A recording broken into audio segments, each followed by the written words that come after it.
नमस्कार मेरे प्यारे भाइयों, स्वागत है आपका भयानक टॉक पर, जहां हम आपको डर और सस्पेंस से भरी कहानियां सुनाते हैं। आज का हॉरर पॉडकास्ट एक ट्रक ड्राइवर की है जिनका नाम संतोष सिंह है। तो चलिए अब यह कहानी संतोष जी के नजरिए से सुनते हैं। लेकिन उससे पहले आप लोगों से एक शिकायत है। आप लोग स्टोरी को पूरा सुनते हैं लेकिन लाइक नहीं करते हैं।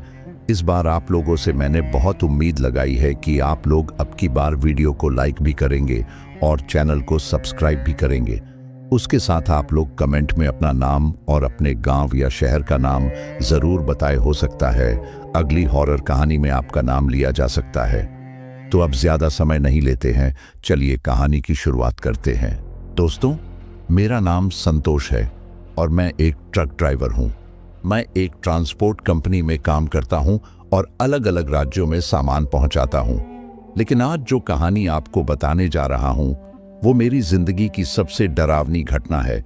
शायद यह घटना मेरी जिंदगी का सबसे खौफनाक सफर बनने वाला था। उस दिन भी कंपनी से एक नया असाइनमेंट मिला था।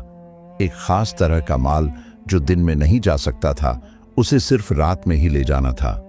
गर्मी का मौसम था और दिन में इस सामान को ढोना मुमकिन नहीं था क्योंकि तेज धूप में यह खराब हो सकता था। मुझे इसे एक शहर से दूसरे शहर पहुंचाना था, लेकिन सफर आसान नहीं होने वाला था। रात के करीब 10 बजे मैं अपने ट्रक के पास पहुंचा, इंजन को स्टार्ट किया, एक लंबी सांस ली और आगे बढ़ने के लिए तैयार हो गया। ट्रक पूरी तरह लोड हो चुका था और मुझे रास्ते पर निकलने से पहले एक बार फिर से टायर और ब्रेक चेक करने थे। मैं हमेशा यह आदत बनाए रखता हूं क्योंकि लोडेड ट्रक को संभालना आसान नहीं होता। जैसे ही मैंने गियर बदला और ट्रक को धीरे धीरे आगे बढ़ाया, सड़क पर अंधेरा फैल चुका था। सड़क किनारे खड़े पेड़ हिलते हुए अजीब सी सरसराहट पैदा कर रहे थे। गर्मी के बावजूद भी उस रात हवा में एक अजीब सी ठंडक थी। ऐसा लग रहा था जैसे कुछ अजीब होने वाला है। मैंने रेडियो ऑन किया ताकि सफर में अकेलापन महसूस न हो। लेकिन जैसे ही रेडियो की आवाज आई, उसमें अजीब सा शोर होने लगा। आवाज कटने लगी और एक अजीब सी सरसराहट गूंजने लगी। मैंने सोचा कि शायद नेटवर्क का कोई मसला होगा, इसलिए उसे बंद कर दिया। लेकिन अंदर ही अंदर एक अजीब सी बेचैनी महसूस हो रही थी। अंधेरे रास्तों से गुजरते हुए मैं अपनी मंजिल की ओर बढ़ रहा था, लेकिन इस बात से बिल्कुल अनजान था कि आगे क्या भयानक चीज मेरा इंतजार कर रही थी। करीब 3 घंटे तक लगातार ट्रक चलाने के बाद मुझे महसूस हुआ कि अब कुछ देर रुककर आराम कर लेना चाहिए। पेट में भी हल्की भूख महसूस हो रही थी और नींद की झपकी से बचने के लिए चाय की जरूरत थी। मैंने सड़क किनारे एक ढाबा देखा जहां कुछ ट्रक पहले से ही खड़े थे। यह मेरे लिए राहत की बात थी क्योंकि किसी अनजान जगह पर अकेले रुकने से बेहतर था कि वहां कुछ लोग मौजूद हों। मैंने ट्रक एक किनारे लगाया और उतरकर ढाबे की ओर बढ़ा। गर्मी के बावजूद भी रात में हल्की ठंडक थी, लेकिन मेरे शरीर पर हल्का पसीना था। ढाबे के बाहर कुछ लोग बैठे बातचीत कर रहे थे। मैंने काउंटर पर जाकर एक थाली और चाय का ऑर्डर दिया, फिर जाकर एक खाली मेज पर बैठ गया। पास की टेबल पर कुछ आदमी आपस में गंभीर बातें कर रहे थे। उनकी आवाजें धीरे धीरे तेज हो रही थीं, जैसे कोई बहुत बड़ी समस्या खड़ी हो गई हो। मैंने ध्यान नहीं दिया, लेकिन जब मैंने सुना कि वे ट्रक जलाने की बात कर रहे हैं तो मेरी उत्सुकता बढ़ गई। अरे भाई, मत जाना उस रास्ते से, गांव वालों ने सड़क जाम कर रखी है, एक आदमी बोला। हाँ, सुना है जो भी ट्रक वहां से गुजर रहा है उसे आग लगा दे रहे हैं, पुलिस तक कुछ नहीं कर पा रही, दूसरे ने जवाब दिया। ये सुनकर मेरा ध्यान पूरी तरह उनकी बातचीत पर चला गया। मैंने सोचा कि शायद यह वही रास्ता होगा जिससे मुझे जाना है। मैंने धीरे से अपनी कुर्सी सरकाई और उनकी ओर ध्यान से सुनने लगा। कोई समझौता नहीं कर रहे क्या गांव वाले? तीसरे आदमी ने पूछा। नहीं भाई, बहुत गुस्से में हैं। बोल रहे हैं जब तक पूरी ट्रांसपोर्ट लाइन बंद नहीं कर देंगे तब तक चैन से नहीं बैठेंगे। मुझे अब और ज्यादा चिंता होने लगी। कहीं ऐसा तो नहीं कि जिस रास्ते से मुझे जाना है वही बंद हो। अगर सच में ऐसा हुआ तो माल पहुंचाना नामुमकिन हो जाएगा। मैंने थोड़ा झिझकते हुए एक आदमी से पूछा, भाई साहब, माफ कीजिएगा, ये कौन सा रास्ता बंद है और गांव वाले ऐसा क्यों कर रहे हैं? उस आदमी ने मेरी ओर देखा, फिर गहरी सांस लेकर बोला, भाई, मामला बड़ा गंभीर है। एक ट्रक वाले ने शराब पीकर एक गांव की लड़की को कुचल दिया था। वो लड़की गांव के लिए बहुत खास थी, इसलिए गांव वालों का गुस्सा फूट पड़ा। अब कोई भी ट्रक उस रास्ते से गुजरता है तो उसे बिना सोचे समझे आग के हवाले कर देते हैं। मेरा दिल तेजी से धड़कने लगा। मैंने धीरे से पूछा, कौन सा रास्ता है वो? वो आदमी मेरी तरफ झुककर बोला, अगर तुम्हें उस तरफ जाना है तो भूल ही जाओ, लेकिन अगर बहुत जरूरी है तो एक और रास्ता है। थोड़ा लंबा पड़ेगा, लेकिन कम से कम जान तो बची रहेगी। मुझे अब समझ आ गया था कि यह सफर आसान नहीं होने वाला। मैंने अपनी चाय खत्म की, गहरी सांस ली और खुद को शांत रखा। अब मुझे तय करना था, सीधा जाना है या नया रास्ता लेना है। मैंने उठकर ट्रक की ओर कदम बढ़ाया, लेकिन मन में अजीब सी बेचैनी थी। क्या मैंने सही फैसला लिया? मैंने ढाबे से निकलते ही अपने ट्रक की ओर कदम बढ़ाए। दिमाग में बस वही बातें घूम रही थीं जो उन आदमियों ने बताई थीं। गांव वाले किसी भी ट्रक को उस रास्ते से गुजरने नहीं दे रहे, और जो भी गया उसे जिंदा जला दिया गया। मुझे तय करना था कि क्या मैं वही रास्ता लूं या फिर जो दूसरा रास्ता बताया गया उससे जाऊं। ट्रक के दरवाजे को खोलकर मैं अंदर बैठा और स्टीयरिंग पर हाथ रखा। कुछ देर तक यूं ही सोचता रहा, फिर अपने आप से बोला, संतोष, तू कोई गलत काम तो नहीं कर रहा, तू सिर्फ अपना काम कर रहा है। डरने की क्या जरूरत? लेकिन मन में अब भी अजीब सा डर बैठा हुआ था। मैंने जेब से बीड़ी निकाली, उसे जलाया और धुएं के साथ अपने डर को बाहर फेंकने की कोशिश की, लेकिन डर अब भी बना हुआ था। अचानक मुझे लगा कि कोई बाहर से मेरे ट्रक की खिड़की पर थपथपा रहा है। मैं चौंक गया। जब ध्यान से देखा तो वही आदमी खड़ा था जिसने मुझे दूसरा रास्ता बताया था। मैंने शीशा नीचे किया। भाई, एक बात कहनी थी, सोच लेना। अगर उसी रास्ते से जाना है तो भगवान का नाम लेकर जाना, और हाँ, अगर कुछ अजीब लगे तो ट्रक मत रोकना, चाहे जो हो जाए। उसकी ये बात सुनकर मेरी धड़कनें तेज हो गईं। मैं कुछ बोल पाता उससे पहले वो चला गया। मैंने ट्रक स्टार्ट किया और धीरे धीरे ढाबे से बाहर निकल आया। सड़क पर अंधेरा था और इक्का दुक्का गाड़ियां ही नजर आ रही थीं। मैं ट्रक को मुख्य सड़क की तरफ मोड़ने वाला था, तभी मुझे दो रास्ते दिखे। एक वो जिससे गांव वाले आग लगा रहे थे, और दूसरा जो आदमी ने बताया था। मैंने कुछ सोचा और फिर गहरी सांस लेते हुए वही खतरनाक रास्ता पकड़ लिया। ट्रक धीरे धीरे आगे बढ़ने लगा। चारों ओर घना अंधेरा था। हेडलाइट्स की रोशनी में सड़क दिख रही थी, लेकिन उसके अलावा कुछ भी नजर नहीं आ रहा था। पेड़ों की परछाइयां सड़क पर गिर रही थीं और हल्की हवा चल रही थी जो पत्तों को सरसराने पर मजबूर कर रही थी। थोड़ी दूर चलने के बाद अचानक सड़क खराब होने लगी। ट्रक को धीरे धीरे चलाना पड़ रहा था क्योंकि गड्ढे बहुत थे। अगर तेज चलाता तो लोडेड ट्रक का टायर फट सकता था। मैं यही सब सोच ही रहा था कि अचानक ट्रक को जोर का झटका लगा। धड़ाम! ट्रक एकदम से झटका खाकर रुक गया और उसके साथ ही एक जोरदार धमाके की आवाज आई। मैं घबराकर नीचे उतरा और देखा कि ट्रक का पिछला टायर फट चुका था। गर्मी के कारण ऐसा होना आम बात थी, लेकिन दिक्कत ये थी कि मैं इस सुनसान जगह पर अकेला था। चारों ओर देखा तो बस घना जंगल और अंधेरा था। कोई मदद करने वाला दूर दूर तक नहीं दिख रहा था। अब मेरे पास दो ही रास्ते थे, या तो अकेले टायर बदलने की कोशिश करूं या फिर किसी मदद की उम्मीद करूं, लेकिन इस सुनसान सड़क पर इतनी रात को कोई मिलेगा भी? अचानक दूर से मुझे एक रोशनी आती हुई दिखी। वो रोशनी धीरे धीरे मेरी तरफ बढ़ रही थी। क्या यह कोई इंसान था या कुछ और? मेरा दिल जोर से धड़कने लगा। रात के अंधेरे में दूर से आती वह रोशनी धीरे धीरे मेरी ओर बढ़ रही थी। मेरी धड़कनें तेज हो गईं। इतनी रात को इस सुनसान सड़क पर कौन हो सकता है? कहीं ये वही लोग तो नहीं जो ट्रक जला रहे थे, या फिर कोई और? मैं ट्रक के पास खड़ा होकर उस रोशनी को गौर से देखने लगा। जैसे जैसे वो करीब आ रही थी, मुझे एहसास हुआ कि यह एक बाइक थी। बाइक की हेडलाइट की चमक मेरी आंखों में पड़ रही थी, जिससे मैं साफ नहीं देख पा रहा था कि बाइक चला कौन रहा है। बाइक मेरे पास आकर रुक गई।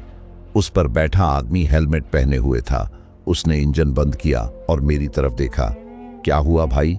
उसने अपनी भारी आवाज में पूछा।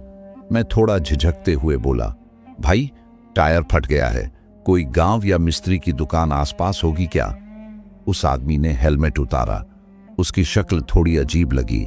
उसकी आंखें कुछ ज्यादा ही गहरी और चमकीली थीं, लंबी दाढ़ी थी और बाल भी उलझे हुए थे। उसने बिना कुछ कहे टायर की तरफ देखा, फिर बोला, मिस्त्री तो यहां से काफी दूर मिलेगा, लेकिन चिंता मत कर, मैं खुद मैकेनिक हूं। मैं थोड़ी राहत महसूस करने लगा, लेकिन तभी मुझे उस आदमी के हाथों पर नजर पड़ी। उसके नाखून असामान्य रूप से बड़े थे, जैसे उसने सालों से उन्हें नहीं काटा हो। एक अजीब सी बेचैनी मेरे भीतर उठने लगी। अरे तुम बहुत लकी हो भाई, इतनी रात को यहां कोई नहीं मिलता, लेकिन मैं आज काम ज्यादा होने के कारण देर से निकला। चलो मैं तुम्हारी मदद कर देता हूं। वह आदमी मुस्कुराते हुए बोला। उसकी मुस्कान में कुछ अजीब था, लेकिन मुझे कोई और विकल्प नहीं दिख रहा था। मैंने सिर हिलाया और ट्रक की ओर बढ़ा। वो आदमी बिना मेरी मदद का इंतजार किए झट से नीचे बैठ गया और टायर खोलने लगा। मैं उसे गौर से देख रहा था। वह बहुत तेजी से काम कर रहा था, जैसे उसे ये काम वर्षों से आता हो। लेकिन एक बात मुझे खटक रही थी, उसके नाखून। वो जब भी टायर के पास हाथ रखता, उसके लंबे नाखून लाइट की रोशनी में चमकते।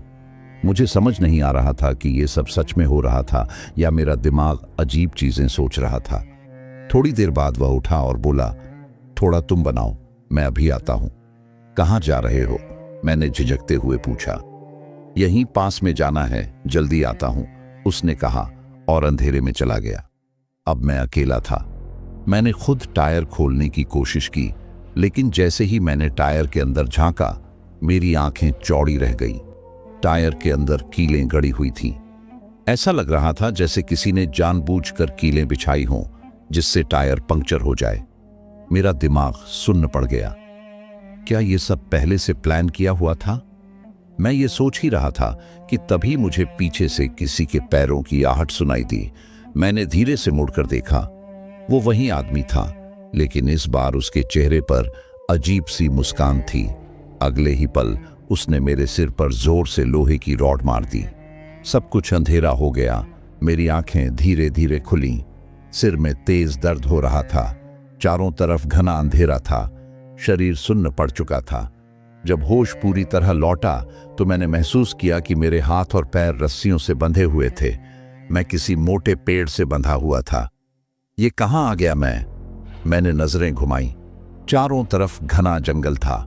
ठंडी हवा पेड़ों के पत्तों को हिला रही थी और दूर किसी जंगली जानवर के गुर्राने की आवाज आ रही थी। लेकिन सबसे डरावनी चीज थी वो आदमी। वो कुछ दूरी पर खड़ा मुझे घूर रहा था। अब उसका चेहरा पहले जैसा नहीं था। उसकी आंखें खून जैसी लाल हो चुकी थीं। उसके लंबे नाखून और भी बड़े लग रहे थे। और सबसे डरावनी चीज थी उसकी मुस्कान। वो हल्के हल्के हंस रहा था, जैसे वो मेरे डर का मजा ले रहा हो। अब तू बच नहीं सकता, तेरी बलि चढ़ेगी। उसकी आवाज भयंकर रूप से गूंजने लगी। मेरा पूरा शरीर कांप उठा। मैंने जोर से रस्सियों को खींचने की कोशिश की, लेकिन वो इतनी मजबूत थी कि हिल भी नहीं रही थी। वो आदमी धीरे धीरे मेरी तरफ बढ़ने लगा। हे भगवान, मेरी रक्षा करो, मैंने मन ही मन प्रार्थना की। उसके बड़े बड़े दांत और लंबी टेढ़ी मेढ़ी उंगलियां मुझे किसी राक्षस की तरह लग रही थीं। अब मुझे यकीन हो चुका था कि ये कोई इंसान नहीं है। वो मेरे करीब आता जा रहा था और अब मेरे चेहरे के एकदम पास आकर रुक गया। उसकी सांसों से एक अजीब सी बदबू आ रही थी। अब तेरा काम खत्म, उसने फुसफुसाते हुए कहा और अपने हाथ उठाए। और तभी दूर से किसी के जोर जोर से मंत्र पढ़ने की आवाज आने लगी। मंत्र की आवाज सुनते ही वो आदमी अचानक चिल्लाने लगा। वो अपने कानों को पकड़कर जमीन पर गिर गया और दर्द से तड़पने लगा। उसकी चीखें इतनी डरावनी थीं कि मेरे शरीर का खून जम गया। अंधेरे से कोई तेज कदमों से मेरी ओर बढ़ रहा था। मैंने देखा एक अघोरी बाबा, जिनकी पूरी देह राख से पुती हुई थी, अपने हाथ में त्रिशूल लिए तेजी से आ रहे थे। ओम नमः शिवाय, ओम काल भैरवाय नमः। जैसे ही बाबा ने त्रिशूल से जमीन पर प्रहार किया, वो आदमी और जोर से चीखने लगा। उसकी आंखों से खून टपकने लगा और देखते ही देखते वो हवा में उड़ने लगा। आज तेरा अंत होगा पिशाच। बाबा जोर से गरजे और मंत्रों का जाप और तेज कर दिया। वो आदमी, या कहूं कि वो राक्षसी आत्मा, अब आग की लपटों में घिरने लगी। उसकी चीखें पूरे जंगल में गूंज रही थीं और फिर एक जोरदार धमाके के साथ वो हवा में गायब हो गया। मैं स्तब्ध रह गया। ये सब क्या था?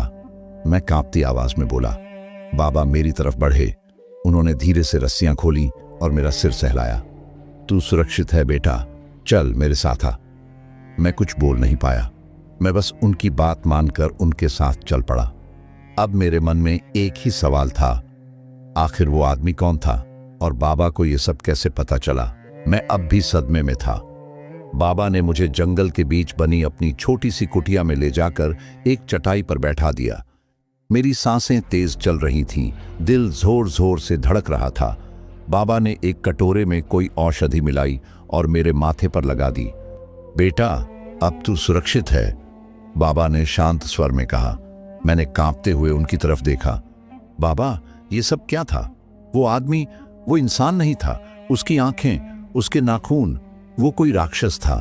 बाबा ने लंबी सांस ली और बोले, बेटा, ये वही आत्माएं हैं जिनकी हत्या इस रास्ते पर कर दी गई थी, और जो तुझ पर हमला करने आया था वो उनमें से एक था। ये आत्माएं रात के समय शिकार की तलाश में रहती हैं। अगर कोई कमजोर पड़े या डर जाए तो ये उसे मार डालती है। मैं सिहर उठा। बाबा, आपको ये सब कैसे पता चला और आप वहां सही समय पर कैसे पहुंचे? बाबा कुछ देर तक मुझे देखते रहे, फिर बोले, मैं यहीं पास के श्मशान में रहता हूं। कई सालों से साधना कर रहा हूं।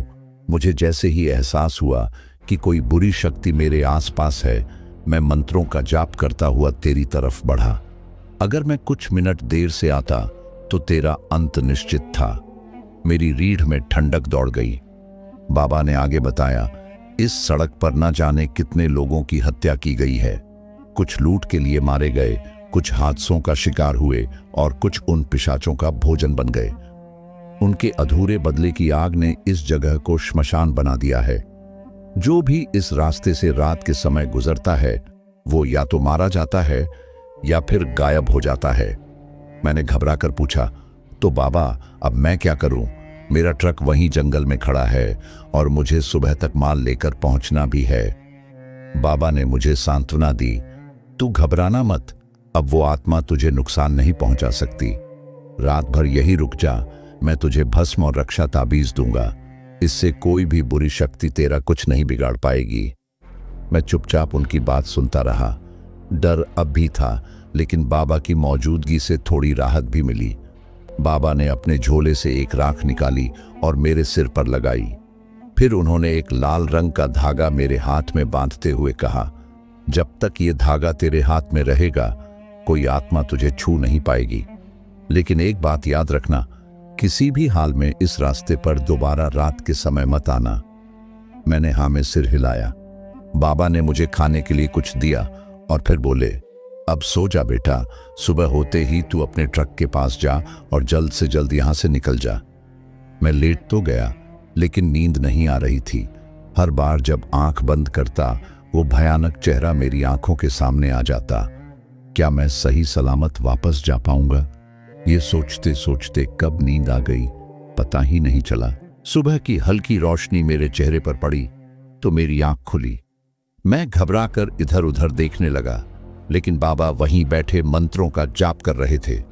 उठ गया बेटा, बाबा ने मेरी तरफ देखकर कहा। मैंने सिर हिलाया और खुद को थोड़ा संभाला। बाबा, अब मैं चलूं? ट्रक को सही करवाना है और जल्दी से माल पहुंचाना है। बाबा ने मेरी हथेली पर भस्म लगाई और कहा, बिल्कुल जा, लेकिन ध्यान रखना, रास्ते में किसी अजनबी से ज्यादा बातचीत मत करना और इस धागे को मत खोलना। मैंने बाबा को प्रणाम किया और जल्दी जल्दी जंगल की ओर बढ़ा। सूरज पूरी तरह निकला नहीं था, लेकिन अंधेरा कम हो चुका था। मैं तेजी से अपने ट्रक के पास पहुंचा। ट्रक वहीं खड़ा था, लेकिन टायर पूरी तरह पंचर था। मैंने जल्दी से अपना फोन निकाला और एक मैकेनिक को कॉल किया। भाई, मेरा ट्रक जंगल के पास वाले खराब रास्ते पर खड़ा है, एक टायर फट गया है, जल्दी आ सकते हो? संतोष भाई, इतनी सुबह? ठीक है, मैं आधे घंटे में पहुंचता हूं, दूसरी तरफ से जवाब आया। मैंने राहत की सांस ली, ट्रक के केबिन में बैठा और बाहर की ओर देखने लगा। चारों तरफ सुनसान जंगल था।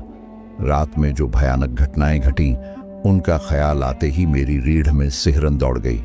कुछ देर बाद मुझे दूर से एक बाइक आती दिखी। मैं घबराया, लेकिन जब बाइक पास आई तो देखा ये वही मैकेनिक था जिसे मैंने बुलाया था। क्या हाल है भाई? सुना है इस रोड पर कुछ अजीब घटनाएं होती हैं, उसने हंसते हुए कहा। मैंने फीकी हंसी हंसकर बात टाल दी। हाँ भाई, जल्दी टायर बदल दे, मुझे निकलना है।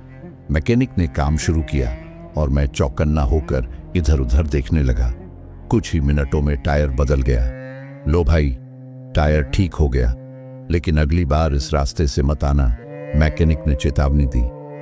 मैंने उसकी बात पर ध्यान नहीं दिया और उसे पैसे देकर ट्रक स्टार्ट किया। अब मुझे बस जल्दी से जल्दी यहां से निकलना था। जैसे ही मैं ट्रक लेकर आगे बढ़ा, मन में एक ही सवाल घूम रहा था, क्या ये डरावनी रात अब सच में खत्म हो चुकी है? लगभग कुछ घंटे ट्रक चलाने के बाद मैं उस रोड से निकल गया और हाईवे पर पहुंच गया, लेकिन मेरे मन में उसी भूत का चेहरा बार बार आ रहा था, जैसे वो फिर कहीं न दिख जाए। लेकिन एक बात तो सच थी कि मैं उसके चंगुल से बच गया था। दोस्तों, ये कहानी यही खत्म हुई, लेकिन आज भी जब संतोष जी उस घटना के बारे में सोचते हैं तो उनकी रातों की नींद हराम हो जाती है। अगर आपको यह कहानी पसंद आई हो तो वीडियो को लाइक और चैनल को सब्सक्राइब करें, ताकि और भी डरावनी कहानियां आप तक पहुंच सकें। अगर आपके पास भी कोई मजेदार कहानी है तो बिना किसी परेशानी के आप मेरे व्हाट्सएप पर शेयर करें, जिससे मैं आपकी कहानी लोगों को सुना सकूं। कहानी को अंत तक सुनने के लिए दिल से धन्यवाद दोस्तों। आज के लिए बस इतना ही, मिलते हैं जल्द ही कुछ नई कहानियों के साथ। तब तक के लिए अपना ध्यान रखिए।